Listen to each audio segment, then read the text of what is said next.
Meet Irene Wamboye, a 29-year-old woman from Muranga who studied cosmetology and later decided to try something different.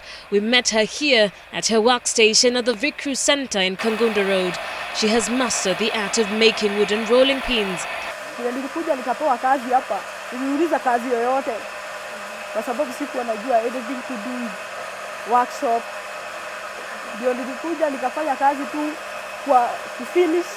Alafu nikaona hata kama na finish I can do something else. Wamboye is just one among 150 young people working in this factory in Embakasi West. Here we see more women than men handling what's traditionally known as a man's job, chopping and slicing timber day in, day out. This business, now 30 years old, started on a little 10 by 10 meter shop that made baby beebs. Today it churns out household tools, thousands of baby clothing products, concrete slabs, steel and iron windows and walls, among many other things. We meet the owner, Victor Karua.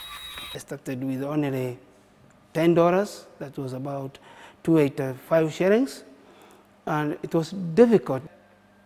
I so happened to meet a lady who was looking for employment. After trying with so many of them and they were failing, this lady did what I wanted. The lady did what I really wanted. And therefore, I promoted her to be my wife.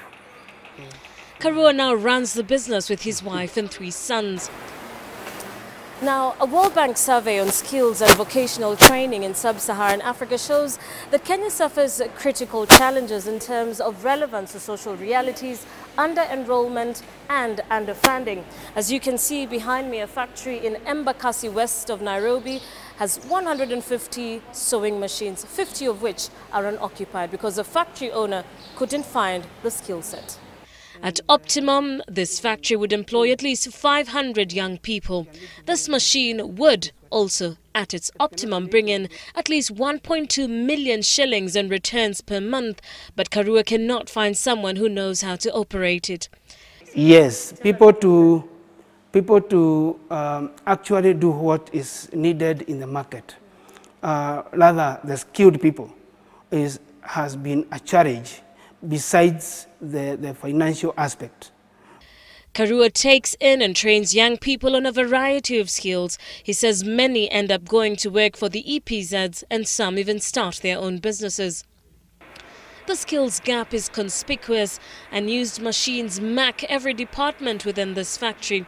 This sock machine, Karua tells us, can manufacture up to 500 pieces of socks a day, and 30 such machines need only to be manned by one person. The owner of Vikrut himself is a graduate of YMCA Shaurimoyo 30 years ago. He went through vocational training. Today he's an owner of the whole of this business. KCB Foundation has recently partnered with institutions such as this to train and equip young people with skills for the workplace. You realize that we import a lot of stuff because we don't have skilled workforce.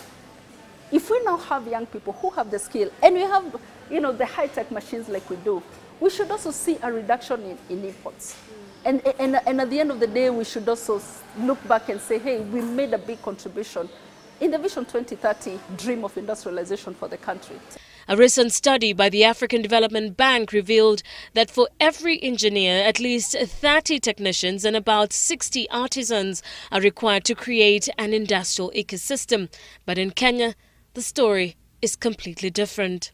One engineer supported by 3 technicians and only 13 artisans. Now, what artisans do? They're the worker bees.